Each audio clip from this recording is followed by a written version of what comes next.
Now that you all have a good grasp on acids, what makes them acidic, their properties, and what makes them a strong or weak acid, let's talk about the same thing, but in the context of bases.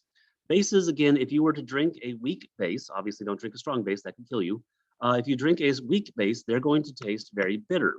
You could think of black coffee and a couple other solutions that are quite bitter, and that's because they're a little bit basic.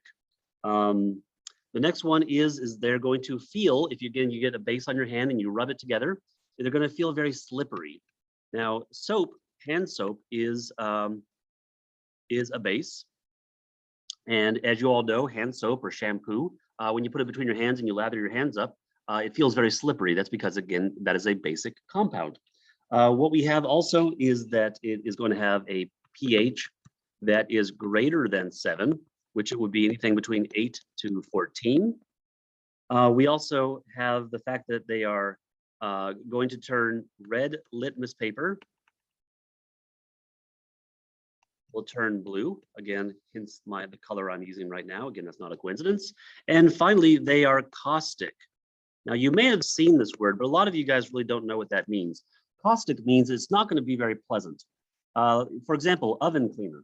I don't know if you guys have ever messed with oven cleaner, but it is very basic. It has a pH of somewhere between 13 and 14, extremely basic. And they always tell you in the instructions to open all your windows and open your doors when you use an oven cleaner because it is highly caustic. Now, what that means is it's really, really going to irritate the soft tissues of your body. What I mean by that is if you inhale it, it's going to burn your sinuses and your nose really bad. Your eyes are going to start watering like crazy. It's going to feel extremely unpleasant. It's going to be just your eyes are going to be watering. You're going to be in a lot of pain. Now, it's not going to be like an acid where it could actually burn you, but it could really, really kill you in the other respect if it's a very strong base. Ironically, bases are very, very good cleaners. So pretty much all, your Windex, your Formula 409, anything you clean your table with, your counters with, your bathtubs with, your mirrors with, your body with, all of those are bases. They are fantastic cleaners. All right. So now that we know the properties of bases, let's talk a little bit about the definitions of what a base is relative to the acids that you guys already know. So again, you guys know about the Arrhenius and the Bronsted-Lowry definitions. We have two or one of each for our bases.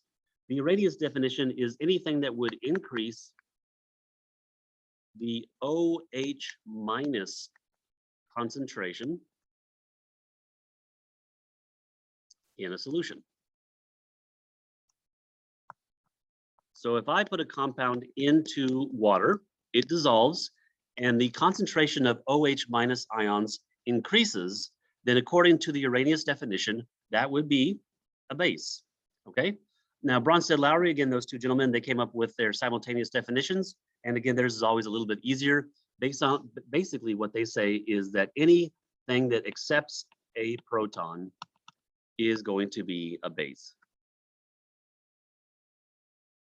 Okay, again, like I said previously, these definitions are similar, but again, they are not the same. So make sure you guys can differentiate between the Arrhenius and the Bronsted-Lowry definitions. You'll need to know that. The next thing, again, let's talk about the strength of bases. Just like acids, if I have a base, say for this example, we have sodium hydroxide in the solid form, and I put it into water, then if I increase the concentration of OH minus, that makes this a base, okay? You have to increase the concentration of OH minus. Again, that is the Arrhenius definition of a base. The examples would be sodium hydroxide, potassium hydroxide, calcium hydroxide, strontium hydroxide, barium hydroxide, and any other hydroxide with group 1 and group 2 metal hydroxides. So notice hydroxide, hydroxide, hydroxide, hydroxide, hydroxide. That is not a coincidence. Almost every single base is going to have a hydroxide. It will be the anion. It will be on the right side of the compound. So they're really easy to recognize. Now remember, if it's a strong base, that is because when I put it in water, it is going to dissociate and release that OH minus ion. If I have a weak base, for example, I have this right here, in the presence of water, it's going to release this, and there's the OH minus. Now, again, what makes it a Weak base is that it is not going to dissociate completely.